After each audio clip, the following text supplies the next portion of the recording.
Hello guys, আসসালামু আলাইকুম। আজকে আপনাদেরকে আমি চিকেন রান্না শেখাবো। এখানে আমি মুরগিটাকে সুন্দরভাবে হলুদ, মরিচ, ধনিয়া, জিরা এগুলো দিয়ে একটু মাখায় রাখছিলাম। আজকে আমি একটু ডিফারেন্ট কিছুভাবে রান্নাটা করব। চলুন শুরু করা যাক।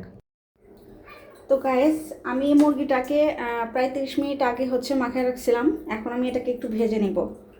মুরগির মাংসটাকে যদি একটু ভেজে রান্না করেন তাহলে কিন্তু আপনার রান্নার টেস্টটা অনেক বেড়ে যাবে। একটু খেয়াল করে দেখবেন আপনারা।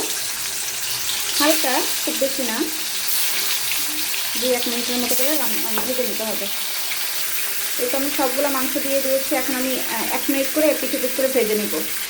তো গাইস দেখেন, আমি এই মাংসটাকে 3 মিনিটের মতো ভেজে নিয়েছি 2 পাট মিলিয়ে। এখন আমি তুলে নেব। তো আমি কিছু আলু পছন্দ করি, এই জন্য আলু দিয়ে দিলাম এই তেলের মধ্যেই।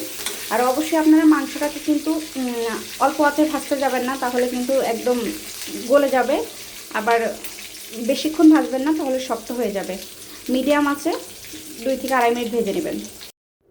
তো গাইস, আমি এখন এই তেলের মধ্যে দিয়ে দিলাম গরম মশলা, তেজপাতা,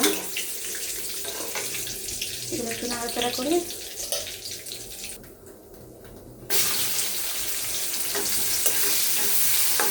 পেঁয়াজ দিয়ে দিলাম। এখানে একটু অল্পই দিলাম, কারণ আমি আবার পেঁয়াজ বেটে রাখছি, সেটা দিব।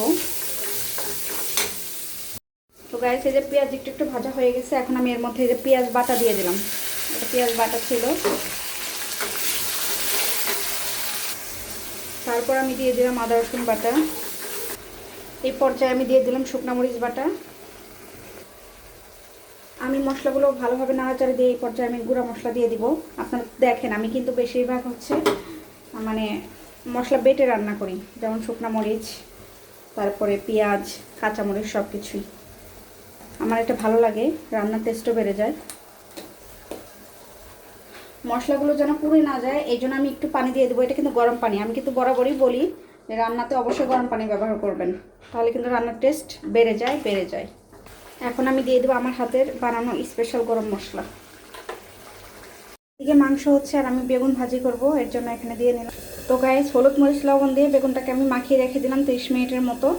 আপনি যে কোনো রান্না যদি মাখিয়ে 30-20 মিনিট রেখে দেন, তাহলে মশলাগুলো ভালোভাবে ওই জিনিসটার মধ্যে যাবে, যার জন্য মজা লাগবে বেশি। তো গাইস দেখেন, আমি কত সুন্দর করে মশলাগুলো কষিয়ে নিয়েছি। খুব ভালোভাবে কষানো হয়ে গেছে। প্রায় 10 মিনিটের মতো আমি নাড়াচাড়া করে কষাই নিয়েছি। এখন আমি মুরগিগুলো দিয়ে দেবো এর মধ্যে।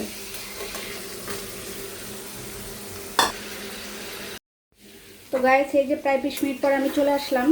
অফ ক্যামেরাতে কিন্তু আমি 3-4 বার নাড়াচাড়া করে দিয়েছি, নাহলে তো নিচে লেগে যেত। এখন আমি এর মধ্যে পানি দিয়ে দিব। গরম পানি করে রাখছি, সেটাই দিয়ে দিব। আপনারা অবশ্যই কিন্তু গরম পানি দিবেন,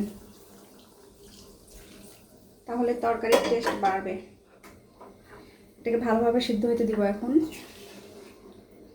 আর একটু পানি লাগবে মনে হয়, কারণ আমি অনেকটা সময় নিয়ে এটাকে সিদ্ধ করব, যেন এটা অনেক সফট হয়।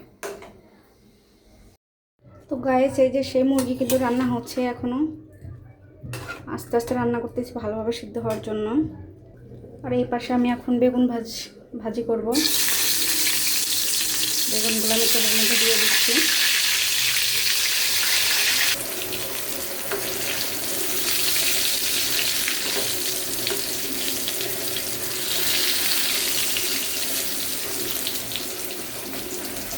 তো গাইস, ফাইনালি রান্না হয়ে গেছে। একটু ঝোল রাখছি, কারণ এই মুরগিতে ঝোল খেতেই বেশি মজা, ভুনা খেলে বেশি মজা লাগবে না।